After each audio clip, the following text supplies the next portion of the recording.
পৃথিবীর ইতিহাসে দীর্ঘতম ক্ষমতায় থাকা সরকার প্রধান নারী মন্ত্রী শেখ হাসিনা। নাটকীয়তায় মোড়া ছিল তার রাজনীতিতে উত্থান পতন। ভারতে থাকা অবস্থায় তিনি হয়েছিলেন আওয়ামী লীগের সভাপতি, আর সে দেশে থেকেই এবার জেনেছেন নিজ দলের কার্যক্রম নিষিদ্ধ হবার কথা। মানবতা বিরোধী অপরাধের দায়ে পেয়েছেন মৃত্যুদণ্ডের সাজা। রাজনীতিতে শেখ হাসিনার উত্থান পতন নিয়ে বিস্তারিত প্রতিবেদনে। 4 দশকে দেশের রাজনীতির মাঠে অন্যতম চরিত্র শেখ হাসিনা প্রবল প্রতাপের সাথে নিজেকে দৃশ্যমান রেখেছিলেন ৪৫ বছর ধরে। কখনো আওয়ামী লীগের সভাপতি, কখনো বিরোধী দলের নেত্রী বা কখনো প্রধানমন্ত্রী হিসেবে। রাজনৈতিক বিশ্লেষকদের মতে দীর্ঘ ৪৪ বছর ধরে আওয়ামী লীগের শীর্ষ পদে থাকা ৭৬ বছর বয়সী হাসিনা দীর্ঘ সময় ক্ষমতায় থাকায় হয়ে উঠেছিলেন একচ্ছত্র ক্ষমতার অধিকারী। স্বৈরাচারী মনোভাবে তার নেওয়া সিদ্ধান্তের কারণেই তিনি দলকে হুমকির মুখে ফেলেছেন। ১৯৭৫ সালে শেখ মুজিবুর রহমান এক সামরিক অভ্যুত্থানে সপরিবারে নিহত হলে বিদেশে থাকায় প্রাণে বেঁচে যান শেখ হাসিনা ও শেখ রেহানা। কোণঠাসা হয়ে পড়ে আওয়ামী লীগ। তবে ১৯৭৬ সালে সামরিক সরকারের সময় পলিটিক্যাল পার্টিস রেগুলেশনের আওতায় নতুন করে নিবন্ধন নিয়ে রাজনীতিতে দৃশ্যমান হয় আওয়ামী লীগ। তবে দলীয় কোন্দলের কারণে দলে ভাঙন শুরু হয়। পরে ১৯৮১ সালে হাসিনাকে দলীয় প্রধান হিসেবে ঘোষণা করা হয়। তখনও তিনি ভারতে ছিলেন স্বেচ্ছা নির্বাসনে। এর ২ মাস পর তিনি দেশে ফেরেন। শুরু হয় হাসিনার রাজনীতির উত্থান। এরশাদ বিরোধী আন্দোলনে সক্রিয় ভূমিকা পালন করেন তিনি। ১৯৯১ এর নির্বাচনে জয়ের আত্মবিশ্বাস থাকলেও সেবার ৮৪টি আসন পেয়ে হন বিরোধী দলীয় নেত্রী। আর ৯৬ এর নির্বাচনে ১৩৩টি আসন পেয়ে প্রথমবারের মতো হন প্রধানমন্ত্রী।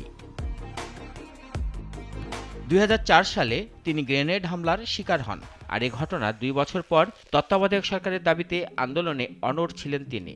আর সেই আন্দোলনে বিশৃঙ্খলার কারণে দেশে জরুরি অবস্থা জারি হয়।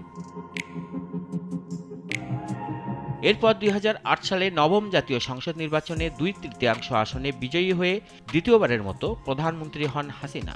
এরপর থেকেই শুরু হয় তার একচ্ছত্র ক্ষমতা। অবশ্য তার ক্ষমতায় বসার কয়েক মাসের মধ্যেই ঘটে বিডিআর হত্যাকাণ্ড। এই ঘটনার জন্য আওয়ামী লীগকে দায়ী করা হয়। ৭১ সালের মানবতা বিরোধী অপরাধের দায়ে অভিযুক্তদের বিচার কার্য শুরু করেন তিনি। আর রাজধানীর শাপলা চত্বরে অবস্থান নিয়ে ২০১৩ সালের ৫ মে হেফাজতে ইসলাম ঢাকা অবরোধ করে। তাদের এই অবরোধ দমনে হাসিনার কঠোরতার প্রশ্ন আসে সামনে। যৌথ বাহিনীর অভিযানে খালি করা হয় এলাকা। এতে সরকারের পক্ষ থেকে ২৮ জনের নিহতের কথা বলা হলেও মানবাধিকার সংগঠনগুলোর হিসাব অনেক বেশি। ২০১৮ সালে ছাত্রদের নিরাপদ সড়ক ও সরকারি চাকরিতে কোটা সংস্কার আন্দোলনও স্বৈরাচারী কায়দা দমন করেন তিনি। আর দমনের হাতিয়ার হিসেবে হাসিনা ব্যবহার করেন তার পেটোয়া হেলমেট বাহিনী, যুবলীগ, ছাত্রলীগ। ২৪শে জুলাই এ কোটা সংস্কার আন্দোলনেও একই কায়দায় দমন করার চেষ্টা করেন হাসিনা। নির্বিচারে গুলি চালানো হয়। এক পর্যায়ে কোটা সংস্কার আন্দোলন রূপ নেয় সরকার পতনের আন্দোলনে।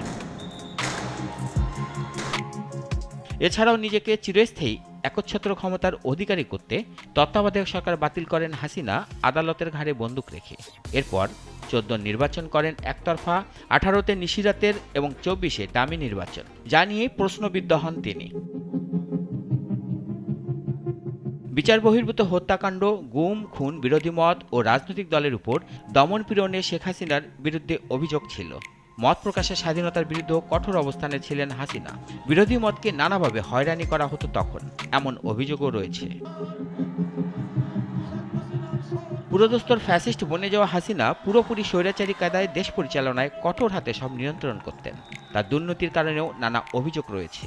অবশেষে ৫ আগস্টের গণ অভ্যুত্থানে হাসিনা দেশ ছেড়ে পালিয়ে যান। রাশেদুল কাদির, নাগরিক।